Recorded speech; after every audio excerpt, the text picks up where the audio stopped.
पर बारी आ गई है फास्टेस्ट फिंगर फर्स्ट की। तैयार हो जाइए कंटेस्टेंट्स।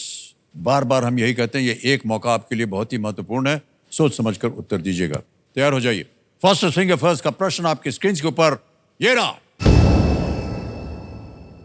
इन अंकों को बड़े से छोटे के क्रम में लगाएं। Arrange these numbers from the biggest to the smallest. और आपके ऑप्शंस हैं ये आपके सामने। A 0020, B 2000, C 0002 या D 0200।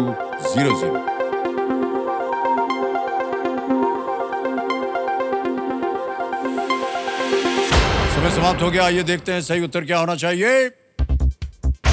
सबसे पहले आता है B 2000, फिर आता है D 0200, फिर आता है A 0020 और अंत में है C 0002। ये है सही क्रम BD AC। देखते हैं किन किन लोगों ने अपना मैथमेटिक्स किया हुआ है सही। केवल दो ने। सबसे कम समय श्रेया और वेदना।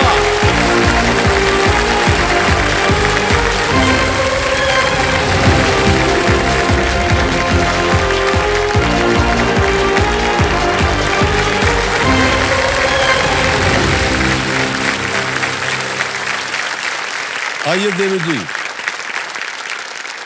सर आपको भी क्यों? हमको क्यों प्रणाम कर?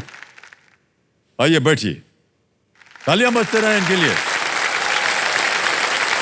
बहुत बहुत बधाई आपको। धन्यवाद। रोना नहीं है। हम उम्मीद खो चुके थे कि हम यहाँ पे आए। नहीं, उम्मीद देखिए तभी तो आई हैं आप यहाँ, है कि नहीं? जी सर। आंसू मत बहाइएगा वरना हमारा नौकरी लग जाएगा इधर। नहीं सर। Big hand.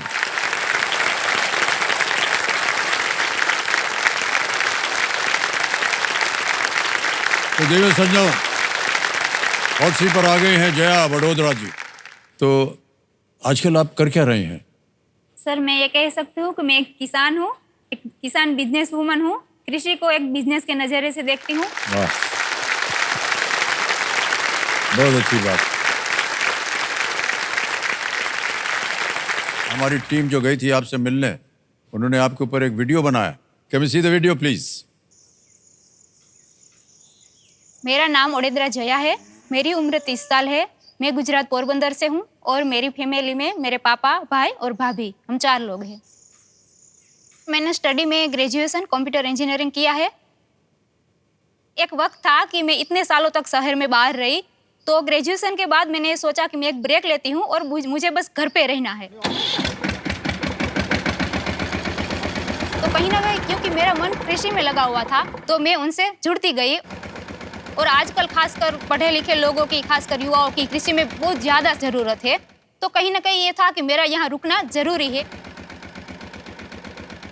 जया जब वापस आई तो हमने ऐसा तो कभी नहीं सोचा था कि वो यहाँ पे रुकेगी और खेती करेगी।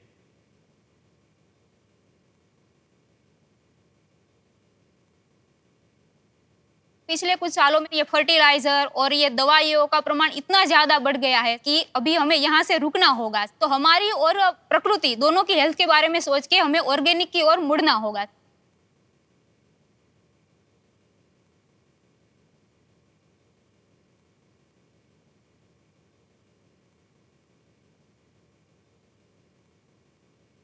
तो मेरा अभी फोकस ऑर्गेनिक के है कि मैं दवाइयाँ या फर्टिलाइजर जो भी हो रहा है उसको कम करूं। जैसे कि एक वक्त पे था कि बिना दवाइयों के कुछ नहीं होता, पर पिछले 4 सालों से हम पूरा वेजिटेबल जो भी उगाते हैं उसमें दवाई की एक बूंद भी नहीं जाती।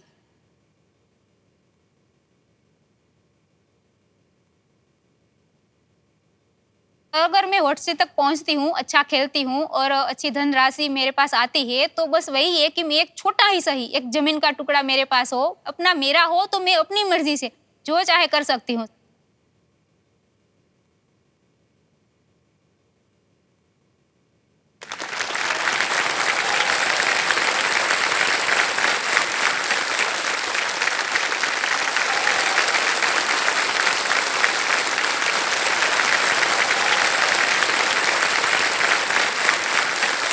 बहुत बहुत बधाई आपको जया जी। धन्यवाद। बहुत आत्मविश्वास है, अपने कॉन्फिडेंस है आप में। जी सर। और जो आपने कहा वो कितना सही है जी सर। कि इतने 4 साल से पहले दवाइयों पर सब निर्भर होता था, खेती वगैरह, फर्टिलाइजर वगैरह डालते थे, और आपको लगा कि नहीं ये गलत है, जी सर। ऑर्गेनिक होना चाहिए, और आपने शिक्षा भी प्राप्त की है। जी सर। पता नहीं ऑर्गेनिक फर्टिलाइजर वगैरह के बारे में आपको कहाँ से सब जानकारी मिली? मतलब सर एक एजुकेशन लेने के बाद हमारी सोच थोड़ी सी बदलती है। जैसे कि गांव आज की जो कृषि होती है वही पुरानी ट्रेडिशनल वे से होती है,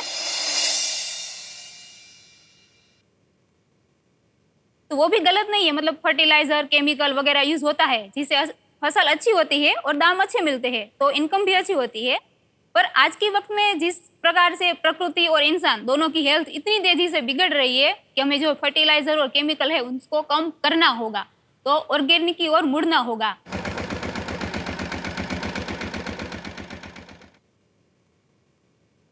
तो आज के वक्त में ऑर्गेनिक सबसे बड़ा हमारे लिए एक अमृत समान है। मतलब शुद्ध भोजन या शुद्ध हवा, हाँ। दोनों के लिए ऑर्गेनिक की ओर मुड़ना होगा। तो ये समझ बहुत अच्छी बात, बहुत अच्छी बात।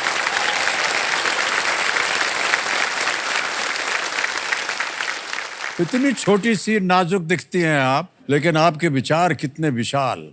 जी सर, बहुत बहुत बधाई आपको जया जी, बहुत बहुत बधाई आपको। धन्यवाद। और सबसे बड़ी बात तो हमने देखी कि आप ट्रैक्टर चला रही थी खुद। जी सर, हाँ। मजा आता है बड़ा। पहली बार चलाया तो डर लगा थोड़ा सा, बाद में इतना मजा आया कि मैंने भाई को बोला कि तू जल्दी से मेरे को ट्रैक्टर चलाना सिखा दे बस। ज्यादा मुश्किल नहीं है उसको चलाना। हाँ, मुश्किल नहीं है, एक पर तो ये मजा बात है बड़ा कि वो आता 4 पहिए पे है, जी सर। इधर उधर लुढ़केगा नहीं, जी सर। पटपटिए पे जाएगा तो फसल खड़ी होती है तब तो ध्यान रखना पड़ता है ना, स्ट्रेट एकदम चलाना पड़ता है। हाँ, इधर उधर correct। हुआ तो भी फसल को भी साथ में ले लेगा हाँ वो। बिल्कुल सही कहा आपने। एकदम स्ट्रेट फोकस होना चाहिए, हाँ, तब yes। इधर उधर थोड़ा सा भी नहीं होना चाहिए।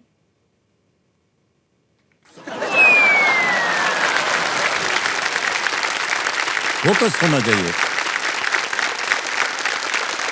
बहुत प्रभावित कर दिया आपने हमको। अरे सर, संगीत वगैरह सुनने का समय मिलता है कि नहीं आपको? सर मिलता है और अच्छा भी बहुत लगता है। हाँ। खेतों में यहाँ जाते हैं, काम करते हैं, तो हमेशा म्यूजिक तो रिलैक्स होने के लिए म्यूजिक साथ में हमेशा चलता है। जी जी जी। सर एक बात कहना चाहूंगी। हाँ जी। सर वैसे तो आप जया जी रोज ही बोलते होंगे, हाँ। पर आज सर मैं एक रिक्वेस्ट है, मेरे लिए एक बार जया जी बोलिए। और जब से बैठे हैं तब से जया जी तो ही बोल रहे हैं। सर ऐसे नहीं सर। जरा सोचिए देवी जी, जब तक आप खेलते रहेंगे हमें अपना घर याद आता रहेगा। जया मैम को भी आज बहुत हिचकी आ रही होगी। हिचकी आ रही होगी? हाँ, आप कितना याद कर रहे हो उसको, जया जी बोल रहे हैं। अभी पूछूंगा जा करके। अच्छा सर, एक किस्सा छोटा सा मैं कहूँ। हाँ। जब हम स्कूल में थे तो एक थी जया यानी कि मैं, एक था अभिषेक नाम का लड़का था, एक ऐश्वर्या थी, एक श्वेता थी, तो पूरा बच्चन परिवार मेरे स्कूल में था।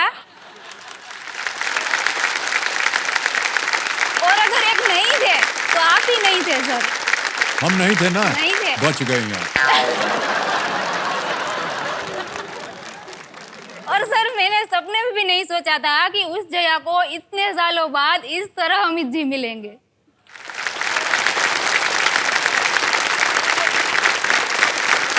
क्या बात है। अभी आगे खेल खेलने का मन नहीं कर रहा है हमारा, बस आप ही के साथ बैठ के बात करेंगे। ठीक है, ओके। भैया जी, आपने शिक्षा प्राप्त की इंजीनियरिंग वगैरह, है ना? जी सर। और चली गई आप खेती बाड़ी में, जी ऐसा सर। क्यों किया आपने? कोई भी फील्ड हो सर, पढ़ा लिखा इंसान फर्क पड़ता है। तो कहते हैं कि एक पढ़ा लिखा किसान होता है वो कृषि को एक नई डायरेक्शन या नई दिशा दे सकता है। और वैसे भी सर आज के वक्त में कृषि में युवाओं की खास जरूरत है।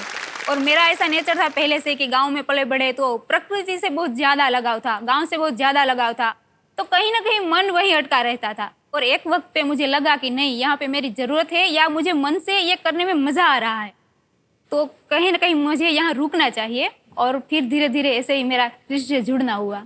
बहुत खूब, बहुत अच्छी बात।